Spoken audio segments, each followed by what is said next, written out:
चर्चा करते हैं कि आशु सिंह के इतने ठीके चल रहे हैं, इतने शराब के ठीके चल रहे हैं, इतने हॉस्पिटल चल रहे हैं, इतने रेस्टोरेंट चल रहे हैं, सच्चाई क्या है? देखिए, आप जो सुने हैं वो कुछ हद तक सही है। रेस्टोरेंट है हमारे, मोबाइल के शोरूम है, कुछ ठेके वगैरह भी करते हैं हम। लड़कियों की शादी में मैं लगभग 20,000 का नगद राशि देता हूँ। एक टीवी, एक फ्रिज, जो भी उनकी अन्यथा डिमांड हो वो भी पूरी करता हूँ। खर्च इसमें लगभग 50 लाख के आसपास लगे थे और सरकार से इसके लिए 16 लाख स्वीकृत थे। लगभग 35 लाख रुपया का स्रोत क्या था? 35 लाख मेरा, जितनी मेरी इनकम है उसका 50% अप्रॉक्स मैं समाज सेवा और ग्राम सभा में अपनी खर्च करता हूँ। हाईटेक पंचायत भवन से गांव की जनता को वास्तविक सुविधा क्या क्या मिलती है? ग्राम सभा की अन्य मूलभूत सुविधाओं की बात करें, जैसे नाली, खड़ंजा, चक्रोड, कितना कामयाब हुए इसको कराने में? हाँ, बहुत। देखिए, ये आपका अच्छा सवाल है। 25 साल की एक समस्या थी हमारे यहाँ। महिलाएं, बच्चे उस गली में घुटने तक कीचड़ में जाया करते थे। बहुत वो ज्वलंत मुद्दा था, बहुत वहां विरोध था। मैंने उसको बनवाने का काम किया। ग्राम सभा के खाते में 1,70,000 रुपए हैं और मेरा खुद का बकाया पैसा ग्राम सभा के ऊपर अभी वर्तमान में 18 लाख रुपए है। और ये स्पष्ट है, आप मेरे सचिव साहब का, वीडियो साहब का इस पे बाइट ले सकते हैं, इंटरव्यू ले सकते हैं। ये मेरा कार्यकाल खत्म हो जाएगा और वो संपूर्ण राशि जो मेरी लगी है वो मुझे नहीं मिल पाएगी। जितना मेरा बजट है गांव सभा का, उससे मैंने ज्यादा का काम करा दिया है। 25 साल पुराना जो मामला था उसको आप सुलझाए, इससे पहले भी बहुत प्रधान आए होंगे, गए होंगे, क्या उनके बस की बात नहीं थी या आशुतोष सिंह आंसू को ही लिखा था? विकास कार्यों के साथ आपकी छवि धनबल और बाहुबल से भी जुड़ती है, कैसे देखते हैं आप? नहीं, ये दोनों एक तरह से इसको मैं अफवाह मानूंगा, मिथ्या मानूंगा। मेरे पे कोई ऐसे गंभीर मुकदमे नहीं दर्ज है। पंचायत की योजनाओं का असली लाभ कितनी गरीब महिलाओं और किसानों को पहुंचा? मेरे यहाँ पेंशन के लाभार्थी लगभग करंट डेट में 300 प्लस हैं। ऐसे लोग मिलेंगे कि उन्होंने न ब्लॉक का मुंह देखा है, न तहसील का मुंह देखा है, न जिले का मुंह देखा है और उनको आवास मिला है। वो अपने घर बैठे आवास पाए हैं, घर बैठे पेंशन पाए हैं, घर बैठे शौचालय पाए हैं। क्या आपके पंचायत में फैसले खुले मंच पे होते हैं या आपके दरबार में? बिल्कुल खुले मंच पे होते हैं और मैं पक्ष और विपक्ष की राजनीति करता नहीं। हाल ही में दुर्गा पूजा में आपके द्वारा 1.5 लाख रुपया दिया गया, क्या ये आस्था था या चुनावी एंट्री? गया तो एक वीडियो सोशल मीडिया पे वायरल हो रहा था। आप रात्रि में स्कॉर्पियो से जा रहे थे और ट्रक को रुकवा के कुछ लोग जो है छिनैती कर रहे थे, आपके द्वारा उसको पकड़ा गया। पकड़ने के बाद वो गिर के चोटिल भी हो गए थे। आपको डर नहीं लगा कि रात को हम ओवरटेक कर रहे हैं, तमंचा से फायर कर दें, आपके ऊपर हमला कर दें, ऐसा डर नहीं लगा आपको? अब उस वक्त तो ये बात जहन में नहीं आई। हाँ, आप जैसे शुभचिंतक लोग मिलते हैं, जरूर ये कहते क्या अगले चुनाव में भी आशुतोष सिंह आंसू चुनाव लड़ सकते हैं? हैं। अगर सीटों का परिसीमन ठीक ठाक रहा, सामान्य सीट अगर रही तो मैं लड़ूं। ये थोड़ा कठिन है, लेकिन मेरे परिवार से कोई ना कोई चुनाव लड़ेगा। यह समाज सेवा का प्रेरणा आपसे कहाँ से सीखने को मिली? निश्चित रूप से ये मेरे पूजनीय पिताजी की देन है। मैं जब बाल्यावस्था में था तब से मैंने देखा है, पिता पुत्र ही हूं। मैंने शुरू से उनके सानिध्य में मैं भी रहा हूं और अनुशासन के मामले में वो किसी से भी समझौता नहीं करते थे।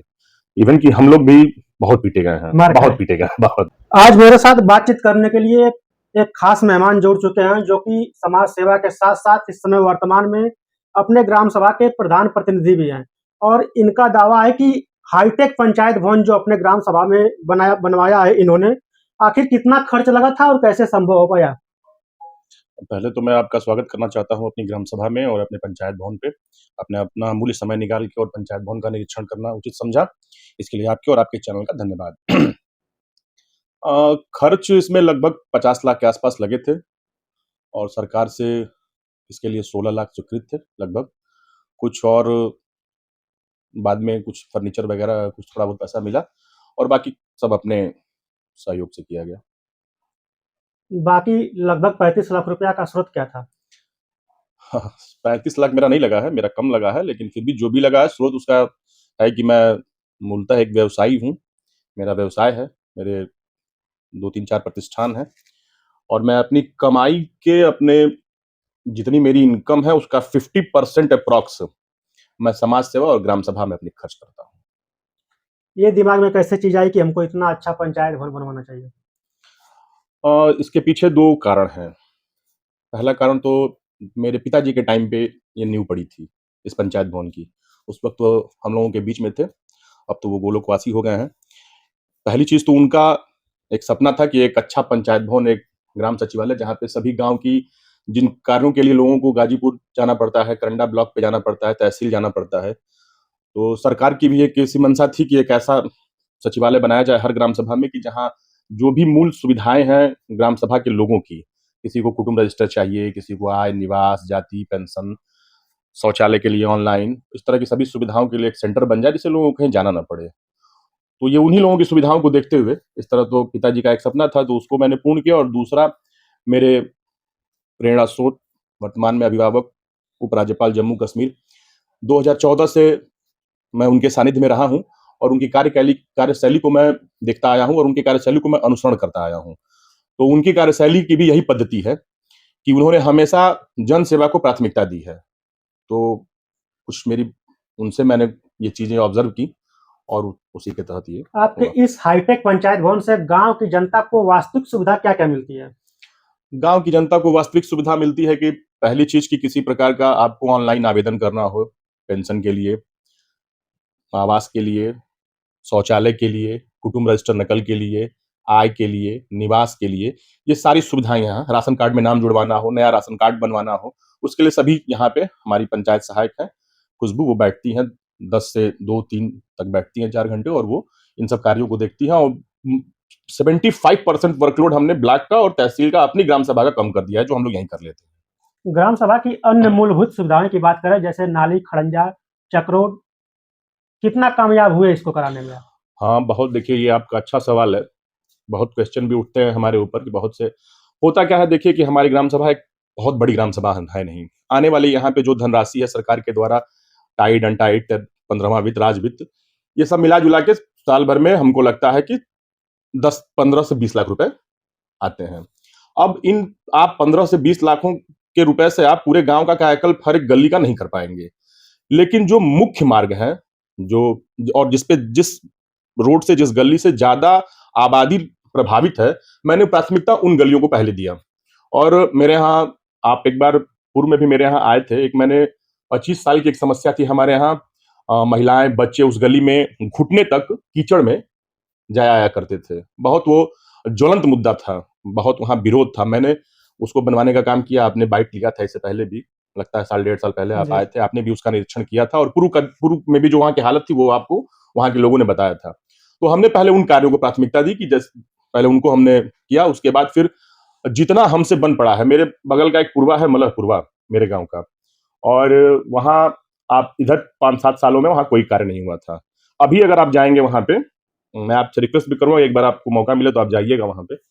फिलहाल में वहाँ पे 80% गलियाँ इंटरलॉकिंग हो गई हैं, नालियाँ बन गई हैं और 80% गलियाँ इंटरलॉकिंग हो गई हैं। गाँव के लोग बहुत, मतलब कि मेरा यही प्रयास रहता है कि गाँव के अंतिम व्यक्ति के यहाँ मैं अपनी वो सुख-सुविधाएँ सरकार की जो हमें मिल रही है, वो मैं पहुँचाने में सफल रहूँ। और मैं इसमें आपको बता देना चाहता हूँ कि मैं अपने आप को 100% तो नहीं कहूँगा मैं, लेकिन मैं 80-85% मैं इसमें सफल रहा हूँ। बहुत कम गाँव आपको मिलेंगे कि जो इस टाइम पे, जो कि ये अब बहुत एंड टाइम चल रहा है, और इस टाइम पे बहुत कम गाँव आपको मिलेंगे कि जहाँ बड़े-बड़े प्रोजेक्ट चल रहे हो। मेरे यहाँ अभी करंट में आपको मैं दिखा दूँगा, हमारे यहाँ एक बस्ती है यहीं पे, वहाँ लगभग 12 लाख का एक प्रोजेक्ट अभी चल रहा है।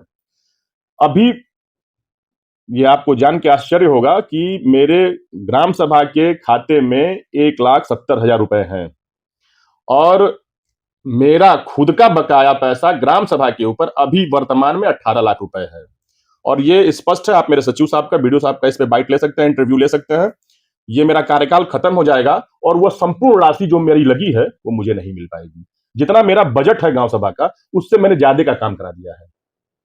अभी 2-3 प्रोजेक्ट और होने हैं, अभी काम लगना है।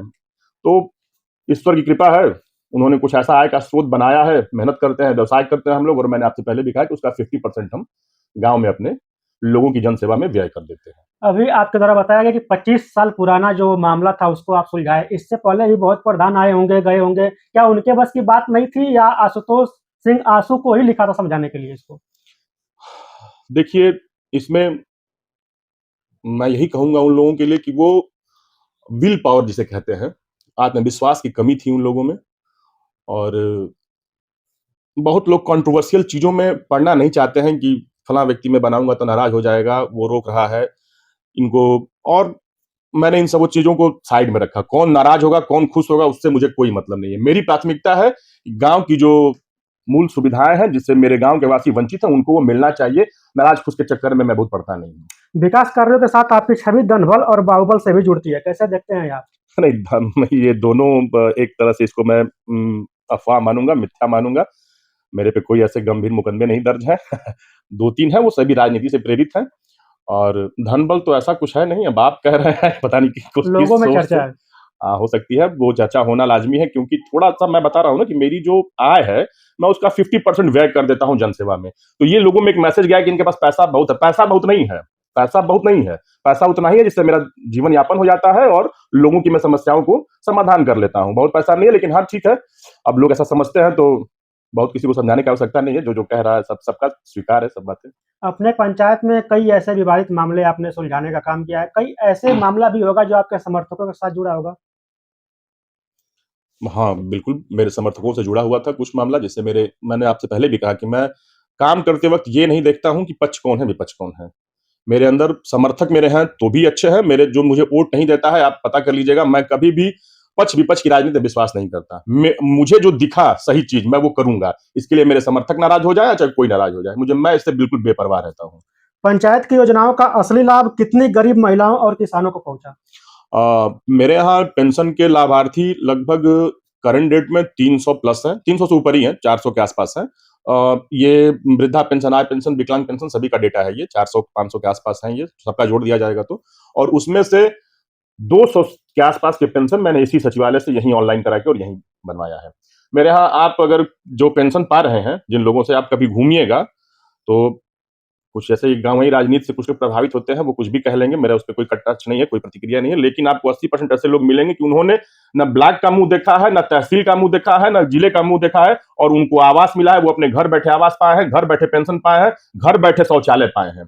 आप सर्वे करा लीजिएगा, वो लोग ब्लॉक और तहसील का मुँह कभी नहीं देखे। मैंने जाने ही नहीं दिया, मैंने सारी समस्याएँ यही समाधान कर दी। जितने मेरे यहाँ लगभग इस वक़्त तत्काल में 46 आवास बने हुए हैं, 46 में से एक आवास का लाभार्थी आपको नहीं कहने वाला मिलेगा कि वो अपने इस आवास के लिए कहीं ₹1 का डीजल, पेट्रोल, समय कुछ भी खर्च किया हो। किसी को मैंने कहीं जाने नहीं दिया। मैं खुद डोर टू डोर जाता हूँ और अगर ऑनलाइन कराना होता है तो यहाँ बुला लेता हूँ। क्या आपके पंचायत में फैसले खुले मंच पे होते हैं या आपके दरबार में? बिल्कुल खुले मंच पे होते हैं और मैं पक्ष और विपक्ष की राजनीति करता नहीं, इसलिए मुझे खुले मंच पे कोई कार्य करने में किसी प्रकार का गुरेज नहीं होता है। इवन कि मैं अपने जब भी कोई खुली बैठक होती है हमारे यहाँ तो जो मेरे उस प्रतिपक्ष और विपक्ष जो भी रहता है, मैं उनसे फ़ोन करके खुद आग्रह करता हूँ कि आप प्लीज़ आइए और इस मीटिंग में सम्मिलित होइए और अपनी समस्या को बताइए। क्या अगली चुनाव में भी आशुतोष सिंह आसू चुनाव लड़ सकते हैं? अ, अगर सीटों का परिसीमन ठीक-ठाक रहा, सामान्य सीट अगर रही, तो मैं लड़ूँ, ये थोड़ा कठिन है लेकिन मेरे परिवार से कोई न कोई चुनाव लड़ेगा। और उसका उद्देश्य देखिए जैसे कि हम लोगों ने पिताजी से सीखा है, हमारे यहाँ कभी राजनीति कभी आय का साधन नहीं रहा। कभी आय के स्रोत को देख राजनीति की नहीं गई। मैं ये आप जान लीजिए कि इससे पहले भी मेरी 2 बार माताजी प्रधान रह चुकी हैं, यस। इस बार भी हैं और इसके पहले 2015 में सीट बैकवर्ड थी, तो हमारे सहयोगी, हमारे मित्र, हमारे समर्थक मिंटू नाई जी हैं, हम लोग उनके साथ थे और वो थे। तो ये चौथी बार है और हम लोग बड़ा मतलब कि इसको कभी इस तरह से नहीं लिया कि कभी मैं ये जानता हूँ, एकदम ये तथस्थ है कि जिस दिन मैं इस गांव पे ध्यान और कार्य करना छोड़ दूंगा तो जिस गति से इस गांव को मैं विकास की तरफ ले जा रहा हूं निश्चित रूप से इस गांव का विकास की गति धीरे हो जाएगी इसलिए ये चुनाव लड़ना मेरे लिए जरूरी है। आशु जी, एक चर्चा और चल रही है कि अभी हाल ही में दुर्गा पूजा में आपके द्वारा 1.5 लाख रुपया दिया गया।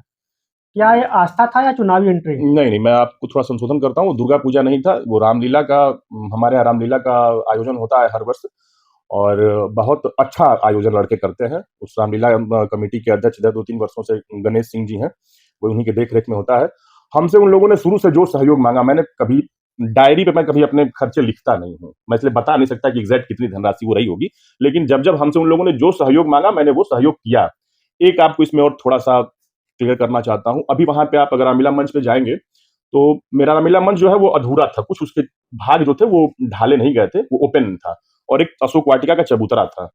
तो आपको ये जानकारी होगी कि किसी भी निधि से, ग्राम सभा की निधि हो, विधानसभा की निधि हो, विधायक की निधि, एमएलसी की निधि, सांसद निधि, किसी निधि से आप किसी भी धार्मिक जगहों का आप जीर्णोद्धार नहीं करा सकते। धार्मिक जगहों पर अपना बजट हम नहीं दे सकते। अब वो मेरे लिए एक बड़ा टफ सब्जेक्ट था क्योंकि उसके लिए मुझे ग्राम सभा की निधि नहीं मिलनी थी और मैंने वादा वहाँ के कार्यकर्ताओं से, जो वहाँ के आयोजन मंडल, उनसे मैंने कह दिया था कि ये इसको ढलाया जाएगा और अशोक चबूतरा बनेगा। थोड़ा टफ था मेरे लिए ये, मैंने वादा कर दिया था और जब मैं मेरे बारे में क्या पता चलेगा, अगर मैं कह दिया कर देंगे। तो मैं कह दिया, अब उसके पीछे हटने का कोई सवाल नहीं है। वो मैंने अपने व्यक्तिगत पैसे से कराया है, अभी काम चल रहा है और मैं लिखता पढ़ता हूँ नहीं कि कितना लगा, क्या लगा, अब जो लगा सो लगा। और इससे कोई राजनीति का लेना देना नहीं है, दूर दूर तक। अब जैसे कि बगल में कोई मेरे गांव में भंडारा होता है, मैं अगल बगल जितने भी ग्राम, चाहे नागाबा क्या हो, चाहे वहां तो मैं चुनाव लड़ने जा नहीं रहा हूँ, चुनाव तो मुझे यहाँ से लड़ना है, फिर भी मैं अपने क्षमता अनुसार उन लोगों का सहयोग हमेशा करता रहता हूँ। तो इससे राजनीति का कोई लेना देना नहीं है, ये आस्था का विषय है। हर पिछले गांव दिनों देखा गया तो एक वीडियो सोशल मीडिया पे वायरल हो रहा था। आप रात्रि में स्कॉर्पियो से जा रहे थे और ट्रक को रुकवा के कुछ लोग जो है छिनैती कर रहे थे। आपके द्वारा उसको पकड़ा गया। पकड़ने के बाद वो गिर के चोटिल भी हो गए थे। 2 बाइक से थे, 2 लोग थे। क्या घटनाक्रम था ये?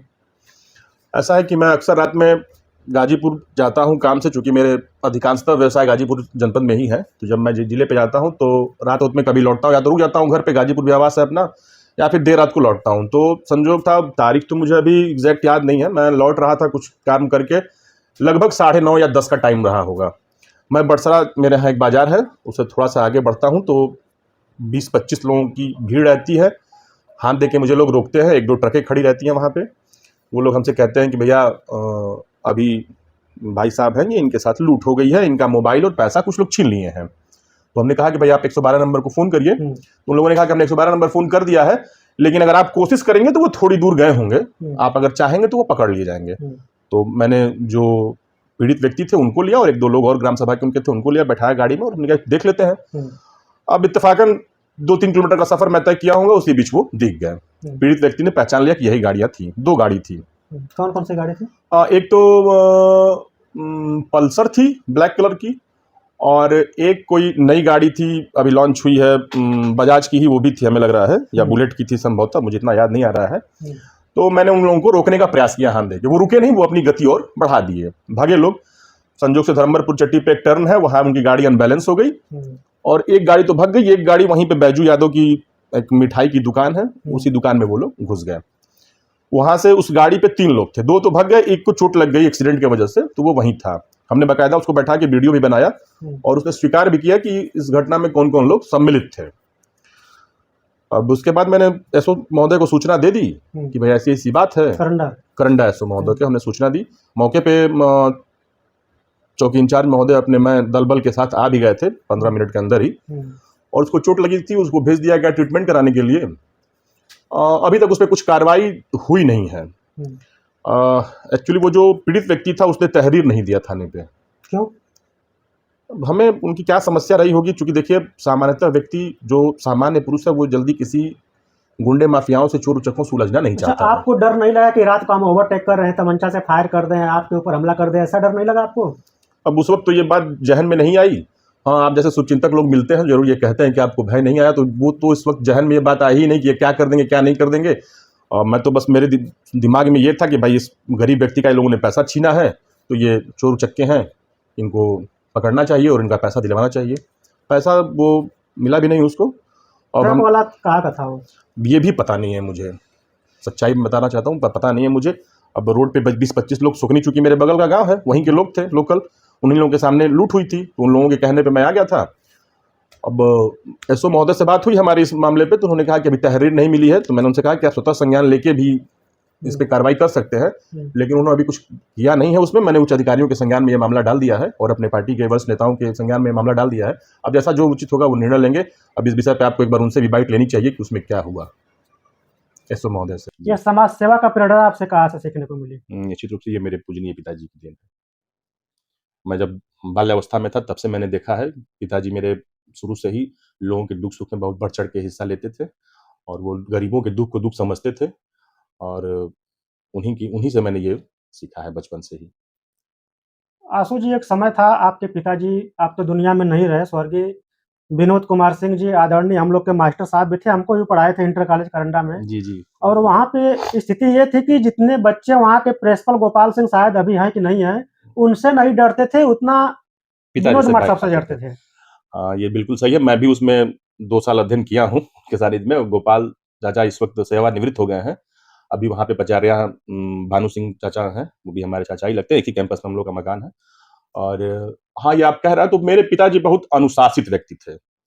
जब से मैंने उनको देखा है, बहुत अनुशासित व्यक्ति थे। और मैं सच बताता हूँ आपको, मेरे पिताजी गाँव को भी देखते थे, शिक्षक संघ की वो राजनीति करते थे।